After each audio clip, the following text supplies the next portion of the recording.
자, 역사를 가장 역사답게 가르친다고 자부하는 황연필입니다. 약속드린 대로 주말에는 조선 인물사 세종이죠. 근데 세종 리허설을 벌써 한 3편 정도 촬영해드린 것 같고, 물론 그 전에 또 양녕처럼 살 것인가 세종처럼 살 것인가 극쪽 파트까지 계산하면 세종 이야기가 지금 상당히 오래되는데, 오늘 세종의 업적을 총정리하면서 기본적으로 유튜브는 재미를 추구해야 됨에도 불구하고 오늘만큼은 유튜브 상에서 정말 마지막으로 강의하듯이 한번 이렇게 공부를 해야 되는 시간을 가질 수밖에 없음을 저도 참 안타깝게 생각을 합니다. 조선의 어떤 군주도 어떤 관료들도 세종을 폄훼하지 못했습니다만 21세기의 세종을 폄훼 수준을 뛰어넘어 비판하는 사람들까지 나타나다 보니 역사를 가르치는 제 입장으로서는 어떤 한 세종이라는 인물을 성역화하고 신격화하고 싶은 생각은 추호도 없습니다만, 기존에 우리가 왜 이렇게 세종을 대왕이라고 칭송했는지, 세종이 왜 그렇게 위대한 군주인지를 제 입장에서는 설명해야 되는 사명감까지 느낍니다. 그래서 그 사명감으로 지금 이 강의를 시전하기 때문에 참 잘해야 되겠다. 그런데 그만큼 분명히 업적들을 나열하기 때문에 재미는 없을 수도 있다는 말씀을 미리 드리겠습니다. 우리가 이제 세자 시절의 세종 이야기도 좀 했죠. 충령 이야기도. 그런데 이것도 한번 좀 생각을 해봐야 될 것 같습니다. 조선이란 나라에서 세자 중에 폐위당했던 세자는 딱 2명 있습니다. 양녕이 폐위당했고 사도세자가 폐위를 당했죠. 근데 사도세자는 폐위당한과 동시에 이제 그게 죽음이었죠. 그리고 사도세자 아들이었던 훗날의 정조가 되는 사도세자 아들 이산이 세손으로서 그 지위를 이어가는 건데, 이 사도세자 말고 양녕대군이 폐쇄자 되는 건 그만큼 훗날 뛰어난 임금감이었던 왕감이었던 충령이 존재했기 때문일 수도 있다라는 생각을 우리가 한 번쯤 해봐야 되고요. 그 다음 위에 형을 놔두고 둘째, 셋째가 세자가 되는 경우는 역시 조선사를 통틀어서 2번 있었습니다. 그게 바로 충령 세종과 광해군인데, 이 광해군은 형이었던 임해군이 세자가 되기 전에 둘째로서 그만큼 뭔가 더 뛰어났고 똑똑했기에 세자가 된 거죠. 그러니까 임진왜란이 발발하자 선조 입장에서는 조정을 둘로 쪼개야 되는, 분조를 해야 되는 입장에서 첫째 임해군보다 둘째 광해군이 낫다라고 생각해서 세자 자리를 준 건데, 이 충령과 양녕은 또 틀리잖아요. 양녕이 세자 자리에서 어찌 보면 쫓겨난 건데 양녕이 왜 쫓겨났냐라는 이야기도 제가 말씀드렸습니다만 여러 가지 설이 있지만, 그만큼 충령이 당시 왕이었던 태종이 보거나 아니면 여러 관료들이 봤을 때 세종, 충령의 사람 댐댐이와 성군으로서의 자질이 엿보였다. 그 충령의 효령이 있었음에도 불구하고 세자 자리가 충령에게 왔다는 건 그만큼 시사하는 바가 크다. 태종과 당시 많은 관료들이 충령이 훗날의 성군감으로서 충분히 자질이 있다라고 바라봤던 측면이 실제로 세종 제위 32년을 통해서 그게 여실히 드러났다. 양녕이 폐쇄자 당했을 때 가장 강하게 반대했던 인물이 황희입니다. 그 황희마저 세종은 껴안으면서 황희와 파트너십을 형성해 가면서 최고의 군주와 최고의 재상으로 이름을 남기지 않았습니까? 세종과 황희 간에 그런 아름다움도 있었다는 말씀을 드리면서 이제 본격적으로 이건 진짜 강의가 됩니다. 공무원이나 아니면 경찰이나 뭐 소방이나 여러 시험을 수험 한국사를 준비하시는 분들은 세종이 상당히 예를 먹이죠. 아마 상당히 큰 도움이 될 거라고 생각하고, 저는 세종의 업적들을 나열하면서 정말 세종이 이만큼 뛰어난 군주였다는 말씀을 한번 드려볼 수 있도록 하겠습니다. 먼저 세종의 정치면에서 업적을 보겠습니다. 각종 미사오구는 세종에게 다 갖다 붙이면 됩니다. 우리가 세종 때 성리학적 통치 이념이 실현되었다라고 이야기합니다. 그 성리학적 통치 이념은 다른 말로 이야기하면 민본적 통치 이념이다라고도 이야기할 수 있는데요. 실제로 우리 역사에서 성리학적 통치 이념과 민본적 통치 이념을 실현하려고 했던 가장 첫 번째 인물은 정도전이었습니다. 이런 걸 실현하기 위해서는 역성혁명 해야 되겠다라고 생각했고 조선왕조를 세우고 이런 정치를 실현시키고자 했으나 제1차 왕제의 날로 이방원에게 죽음을 당하게 되고, 오히려 성리학적 민본적 통치 이념은 이방원의 아들이었던 세종 때 완성이 됐더라. 정도전이 또 하나 꿈꿨던 게 재상 중심의 정치였습니다. 자기가 재상이 돼가지고 1인지하 만인지상의 위치에서 백성들을 위한 정치를 하려고 했는데요. 역시 이게 세종 때 완성이 됩니다. 세종 때 재상 중심의 정치가 완성이 될 수 있었던 데는 그만큼 뛰어난 재상이 있었기 때문이죠. 우리가 세종이 워낙 뛰어난 군주이기 때문에 세종 때 이름만 들으면 알만한 역사적 인물들이 많이 나옵니다. 황이나 맹사성 같은 정말 또 훌륭한 재상이 있었다는 것도 알고 계셔야 될 거고요. 이 재상 정치를 또 다른 말로 의정부 서사제라고도 하는데 수험 한국사에서는 정말 시험에 잘 나오는 문장이죠. 2대 왕, 정종 때 당시 왕이 되기 직전에 이방원의 건의에 의해서 의정부가 설치됐습니다. 그리고 몇 달 후에 태종이 이방원이 왕이 됐는데 태종은 이 의정부를 꼭두각시로 만들고 자신이 육조의 장관들에게 직접 명령을 하달하죠. 이게 바로 태종 이방원의 육조 직계제입니다. 그런데 세종은 의정부 서사제를 실시하면서 의정부의 이 훌륭한 재상들에게 상당히 많은 정치 권력을 분담을 시켰죠. 이건 세종이 그만큼 학문 연구할 만한 시간을 확보하고 싶었고 독서할 수 있는 시간을 확보하고 싶었기 때문에 의정부 서사제로 가지 않았을까라고도 추정이 가능해 봅니다. 기본적으로 이게 맹자가 이야기한 왕도 정치, 왕이 백성들과 관료들을 덕으로 대해야 되고 왕권과 신권이 적절히 조화되는 정치를 우리가 왕도 정치라고 하는데요. 15세기 훈구와 16세기 사림을 비교할 때 오히려 15세기 훈구파들은요. 태종 이방원이나 세조가 있었던 시기이기 때문에 강력한 왕권이 형성돼서 이걸 패도 정치라고 합니다. 근데 일반적으로 16세기의 중앙 정계를 이제 훈구파와 싸워가기 시작하고 17, 18, 19세기를 장악해가는 사림들이 왕도 정치를 표방하거든요. 그러나 그 사림들이 등장하기 이전부터 관학파와 함께 정치를 했던 세종이 가장 올바른 왕도 정치를 했다는 부분에 대해서 17, 18, 19세기 어느 사림들도 태클을 걸지 못합니다. 세종 때 가장 올바른 왕도 정치가 행해졌고요. 세종이 집현전을 설치합니다.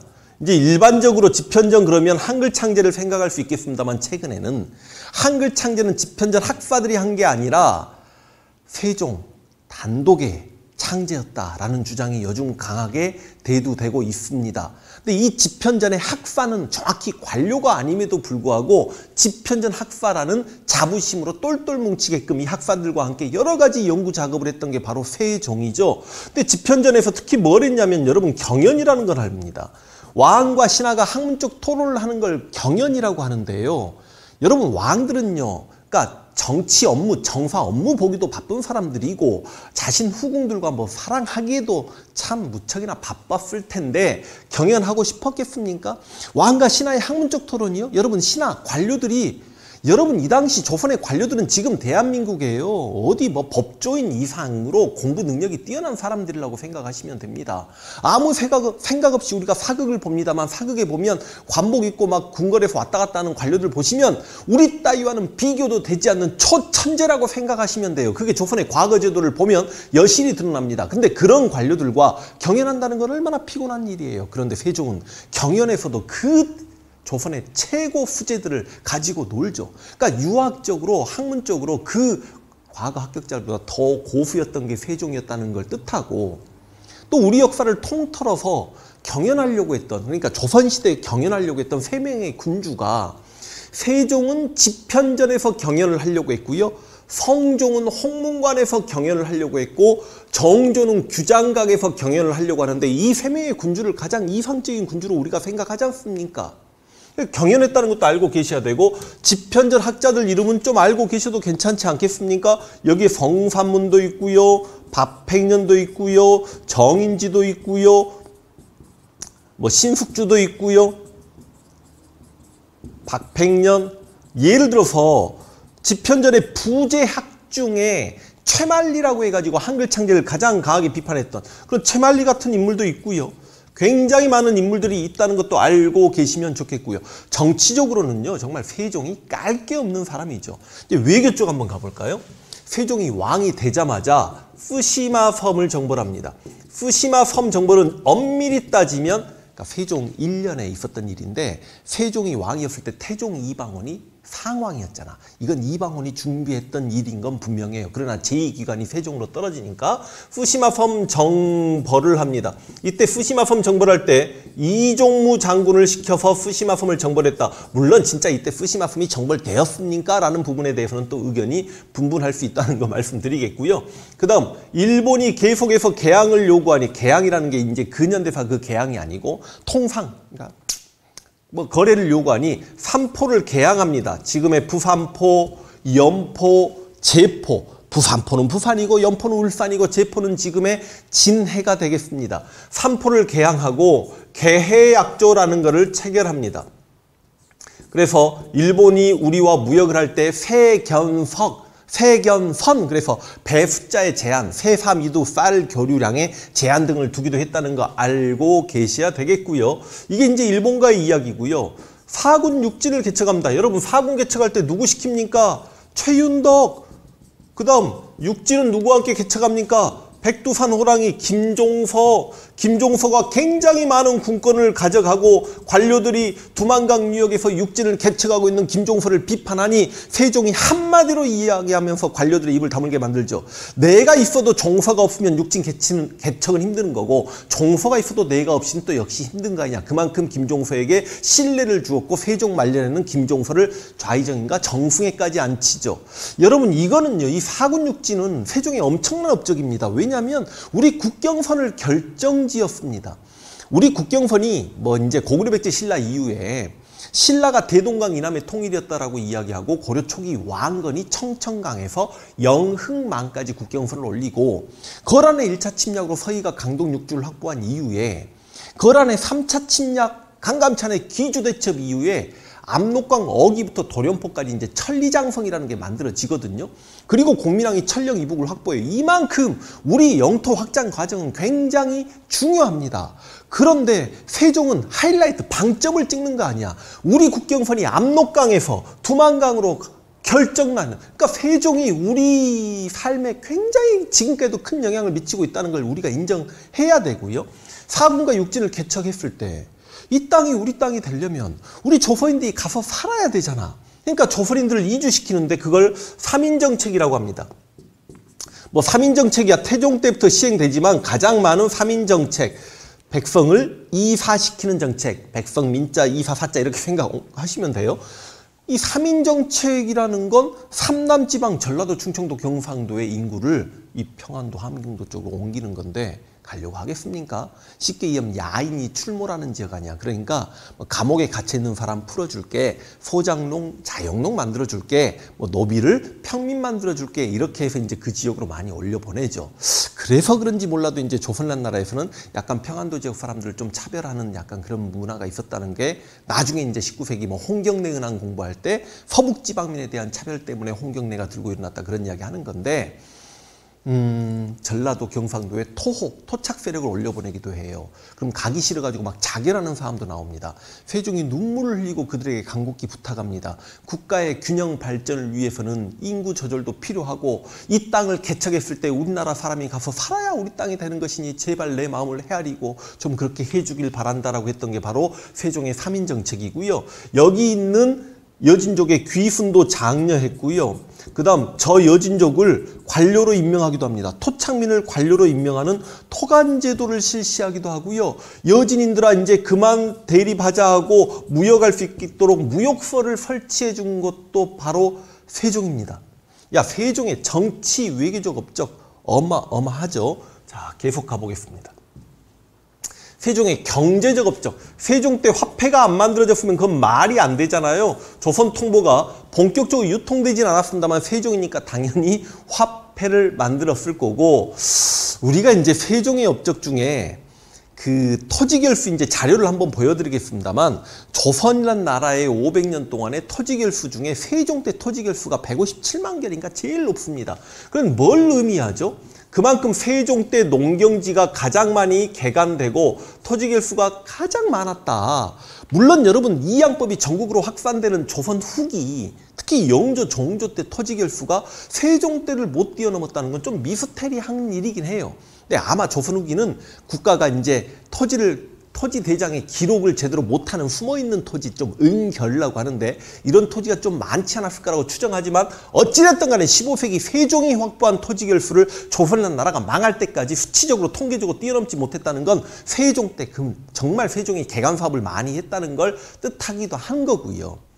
그 다음 세종의 업적 중에 정말 우리가 박수해 드려야 되는 게 세금 거둘 때 이제 토지세라고 이야기하면 통일신라부터 생산량의 10분의 1을 걷는 게 일반적이었는데 태종 이방원 때 토지 1결당 최대 생산량을 300두라고 해서 1결당 10분의 1씩 30두씩을 세금 걷고 있었습니다. 물론 좀 어렵습니다만 답험손실이라고 해가지고 관료가 가서 약간 좀 흉내에 들었으니까 한 200두 생산된 걸로 해서 20두씩 세금을 걷기도 했다는 거죠.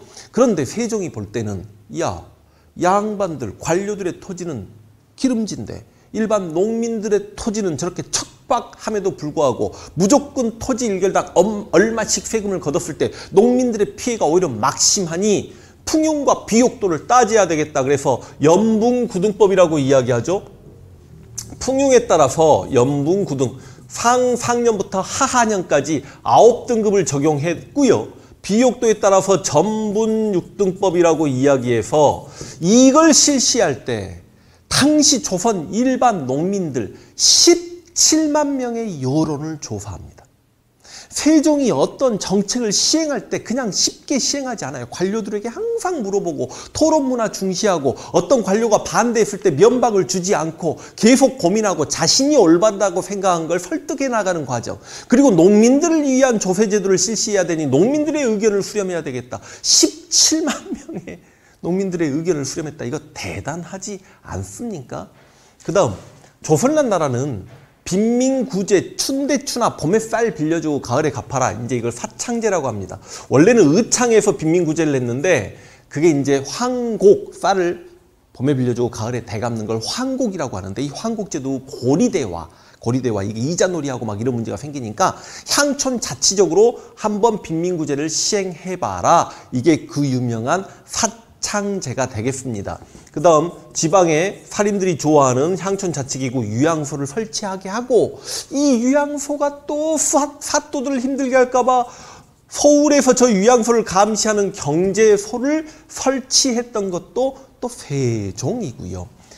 당시 한양에 불이 많이 날 수 있으니까 이거 문제가 있다라고 하면서 지금의 소방서인 금화도감을 설치했던 것도 세종입니다.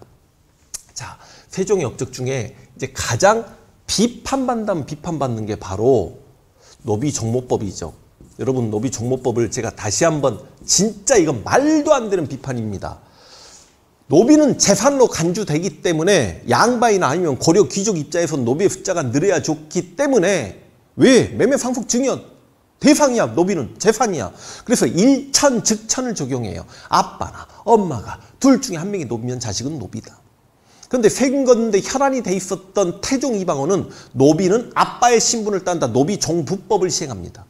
그런데 세종이 노비는 엄마의 신분을 따른다. 왜? 엄마가 뱃속에 아이가 누구 아빠가 아닌지 알면서도 그 아이를 양인 만들고 싶어서 천륜을 어기는 짓거리를 하니까 세종이 고민하다 노비 종모를 시행했는데 바로 이 세종의 노비 종모 때문에 조선의 노비가 급속도로 증가했다는 말도 안 되는 주장을 펴는, 왜 이게 말이 안 되냐면 세종이 노비 종모를 시행한 게 1432년이고 세종이 돌아가신 게 1450년인데 도대체 18년 동안 그러면 조선이라는 나라의 노비가 얼마나 증가했는지 좀 통계적으로 좀 제시를 해줬으면 좋겠고요. 이 노비 종모가 문제가 있더라면 후대 왕들이 얼마든지 고쳐나갈 수 있을 텐데 세종은 일천즉천을 시행한 게 아니라 노비 종모를 시행했고, 그러면 일천즉천이 노비 숫자를 진짜 늘리게 하는 거죠. 일천즉천은 성종 때 경국대전에 법제화됩니다. 굳이 따지자면 성종이 죽일 군주인 거지. 그래서 일천즉천 때문에 노비 숫자가 많으니까 노비 숫자를 줄이려고 조선 후기 이용조가 다시 노비 종모법을 시행하거든요. 그러니까 조선 후기에 가면 돈이 많이 있는 외거 노비가 양인 여자랑 결혼하는 경우가 많으니까 국가 입장에서는 그 둘 사이에 태어난 게 노비면 손해잖아. 그 사람을 양인 만들려고 엄마 신분을 따르게 한다. 노비 종모인데 여러분, 세종의 노비 종모나 영조의 노비 종모나 똑같아요.